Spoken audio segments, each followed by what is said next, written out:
ആളുകൾ വളരെ പെട്ടെന്ന് തന്നെ സോളാറിലേക്ക് മാറുന്നത് നിങ്ങൾ ഒരുപക്ഷെ ശ്രദ്ധിക്കുന്നുണ്ടാവും.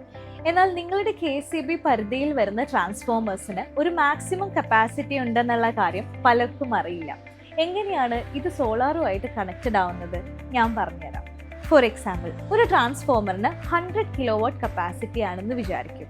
5 കിലോവാട്ട് സോളാർ യൂസ് ചെയ്യുന്ന ഒരു 10 വീടുകൾ ആ പരിധിയിലുണ്ട് എങ്കിൽ 50 കിലോവാട്ട് 50 കിലോവാട്ട് കപ്പാസിറ്റി ഓൾറെഡി ആ ട്രാൻസ്ഫോമറിൽ ആയിക്കഴിഞ്ഞു. ഇനി 20 കിലോവാട്ട് സോളാർ യൂസ് ചെയ്യുന്ന 2 കൊമേഴ്ഷ്യൽ സ്ഥാപനങ്ങൾ കൂടെ ആ പരിധിയിലുണ്ട് എങ്കിൽ 50 + 40 90 കിലോവാട്ട് കപ്പാസിറ്റി ഓൾറെഡി ആയിക്കഴിഞ്ഞു. ഇനി 10 കിലോവാട്ട് ആണ് ബാക്കിയുള്ളത്.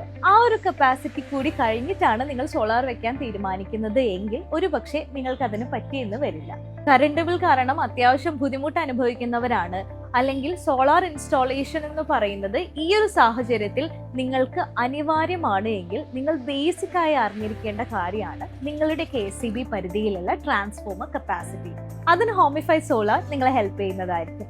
കിലോവാട്ട് എന്ന് കമന്റ് ചെയ്യൂ, ഞങ്ങളുടെ സോളാർ എക്സ്പെർട്സ് നിങ്ങളെ കോൺടാക്ട് ചെയ്യുന്നതായിരിക്കും.